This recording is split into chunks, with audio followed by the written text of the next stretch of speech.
Bonjour à toutes et à tous, bonjour à tous les supporters et à tous les inconditionnels de Grégoire Omnisport doomu Gaynde Ndiaye warul tiit warul ragal. Donc may retour yaa ngi nii à Mondial Sport leader de l'équipementier au Sénégal, c'est à 10 000 francs. N'hésitez pas à commander.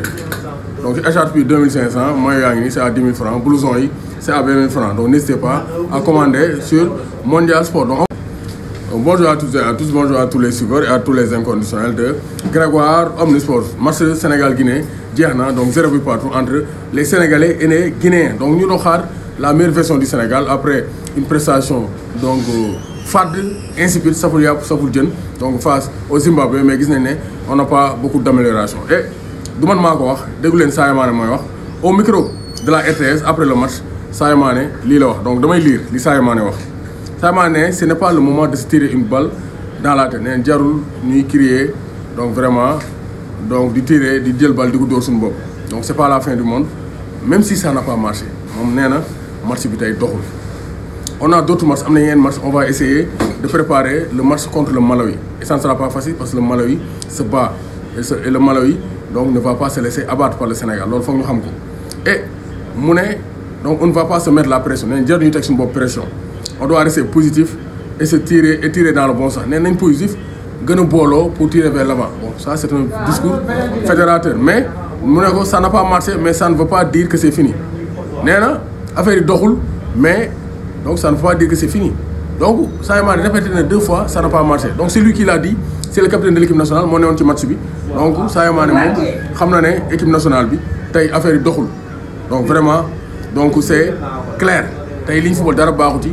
Militaire boo xam ne mun ñoo pas seen excentré wala attaquant yi, militaire boo xam ne dañuy làqatu bu défenseur yoree bal bi, défenseur dañuy jël bal di sànni, pas obligé day jël di sànni, saa si jël di sànni, Aliou Cissé du wax. Donc ça veut dire que Aliou Cissé moo leen ko sant. Aliou Cissé ne veut pas poser la balle donc circuler loolu nag ñun dañuy gàllankoor. Donc pour remédier à ça na teg 3 militaires, teg 3 attaquants ci kaw ñun tëñëxi ku am bi dugal, parce que Aliou Cissé ne veut pas faire du jeu. Kaba Diaw dafa ñëw teg 3-5-2 bu leer, Isiaga Sylla xaw nañoo rey. Parce qu'ils ont 3 militaires. Avant le match, le militaire guinéen est beaucoup plus costaud que le militaire sénégalais. Parce qu'ils ont 2 militaires, il y a 3 militaires de haute qualité. Diawara, Naby Keita et Ilex Moriba Kourouma. Tu fais un match. Premier mi-temps, il y a le Sénégal, il y a des passes. Donc ça c'est déplorable. Man, je peux jouer des balles, je peux jouer un grand foot, mais il faut au moins les bases. Le Sénégal, il peut jouer des balles, des sandi. C'est vrai qu'on n'a pas perdu. On n'a pas perdu, mais quand même, donc il faut tirer les leçons de ce match nul.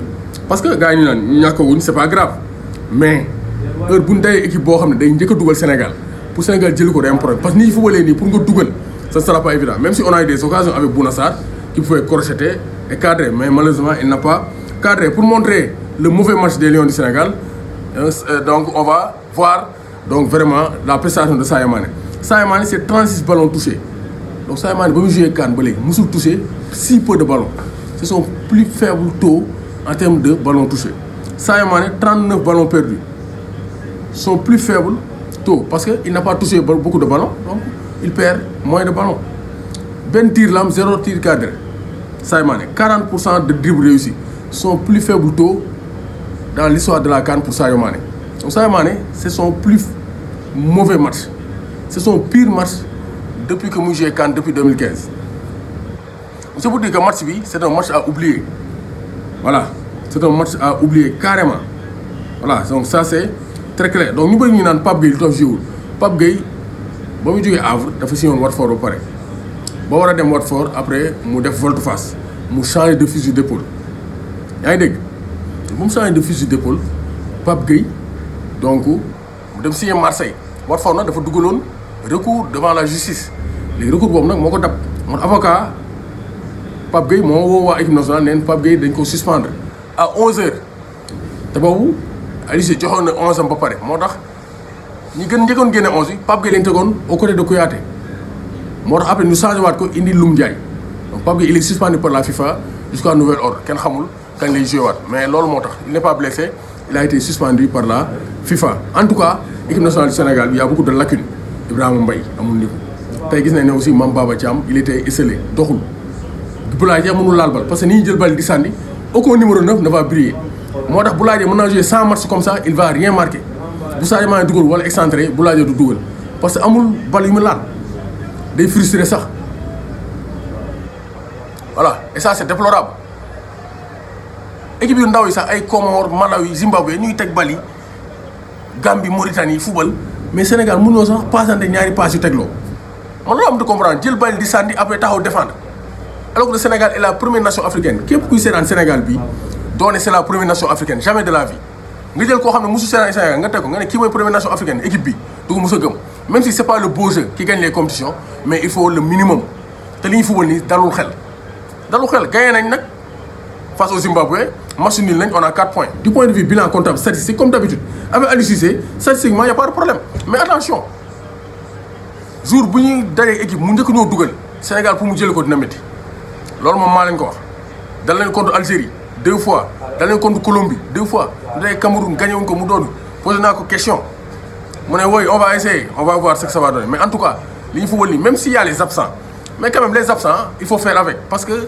c'est le contexte Covid on ne peut pas prévoir les absents mais Aliou Cissé a sélectionné pour lui les 28 meilleurs joueurs du Sénégal donc on ne doit pas avoir tant de médiocrité dans le jeu c'est faible ça veut dire qu'il y a un problème au niveau de la sélection ou bien nos joueurs sont surcotés en tout cas il faut que ñu xoolaat affaire yi maa ngi ko wuti ndam li ñun ñëpp ay Sénégalais lañ on va gagner la coupe mais waxtaan wax dëgg ci la li ñuy football nii tey surtout milieu terrain bi Kouyaté a été exceptionnel parce que il a beaucoup couru wax ni Kouyaté exceptionnel parce que yéeg na bal yu bari mais parce qu'il a intercepté beaucoup de balles défensivement il a brillé parce qu'on a souffert défensivement Kaba Diawara a pris le dessus en première période tactiquement sur Aliou Cissé alors que yorul 6 ans Guinée il est courageux il a mis son système et il assume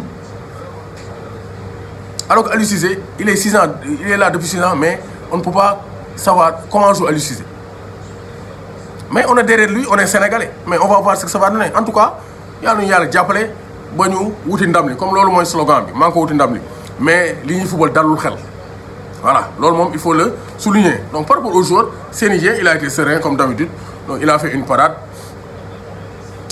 performant Seny Dieng 8 Saliou 6 joué na mais il a vendangé beaucoup de balles 6 Abdou Diallo géré na relance je vais donner une note de 6,5 Pape Abou Cissé di bal yi mu sànni dafa bari même si il a été solide donc physiquement jëm naa toj na kaa ni pàccal ni ngom mais il balance beaucoup de balles te xam naa Aliou Cissé moo ko sant parce que noonu loolu def Koulibaly ba gars yi di xalab Koulibaly Pape Abou Cissé 6 Ibrahima Mbaye 4 Ibrahima Mbaye il n'a pas le niveau Kouyaté 8,5 donc Kouyaté tey défensivement il a été présent Mawlou Ndiaye doon laaxatu naa ko jox note de 5,5 il a été moyen te suñu milieu terrain kenn du ñëw wàcc laal bal comme Aliou Cissé on a des milieux terrain faibles techniquement mais nag renforcer milieu terrain teg 3 milieux terrain défensif ou offensif Aliou Cissé moom milieu terrain yi mu woo daal na ci wootu ne sélectionné 3 teg leen ci biir ñaa ñi taxaw ni mu am benn sentinelle ñu mbëkkante Deschamps pour gagner la coupe du monde dafa teg N'Golo Kanté Pogba Matuidi moo am assurance défensive kaw gi mu fay fa Griezmann électron libre Giroud muy dévier Mbappé accéléré dugal France mënoon équipe bi mais Aliou Cissé na renforcer milieu terrain bi comme milieu terrain technique na renforcer milieu terrain bi lu ñu am jël ci kaw bu ñu dugalee verrouillé camp yi comme loolu la ñu am mun ñoo teg bal passe ñaari passe na renforcer milieu terrain bu ñu tëyee xëy dugal après xayrun ñu avancer c'est l'essentiel Mame Baba Thiam il n'a pas eu beaucoup de balles à négocier moom aussi donc flop 4,5 Bouna Sarr il s'est démené moom 6,5 Bouna Sarr il est solide parce qu'il fait partie des meilleurs lions depuis avec Seny Dieng et Sadio Mané góorgóorlu na mais gis ngeen statistique am yi c'est pauvre 6 laa koy jox Sadio Mané donc ça veut dire que match bi tey doxul Boulaye Dia 4 laa koy jox wala 4,5 laalul bal yu bari il a été fantomatique parce que mënul laal bal dañuy sànni bal yi il peut pas jouer beaucoup de ballons voilà donc il faut que ñu xoolaat jéem a góorgóorlu c'est bien beau de dire que l'essentiel c'est de gagner c'est d'avancer mais quand même il faut savoir que football dafa am des bases te tant que yaa ngi gagné nii ça va mais ba doy équipe boo xam ne am na assise njëkk laa dugal ngay tergiverser mu dugalaat la bu boobaa ngay doog a yeewu naan pourtant moo na doxal nii voilà donc pour l'instant ça va donc ñuy féliciter joueurs yi par naaj bi tàng na c'est pas évident d'aller jouer une coupe d'Afrique des nations on vous encourage et on vous félicite pour le match nul mais il y a beaucoup de travail à faire yokk cere dooli neex voilà te slogan bi du jeex coupe la ñu bëgg coupe la ñu bëgg.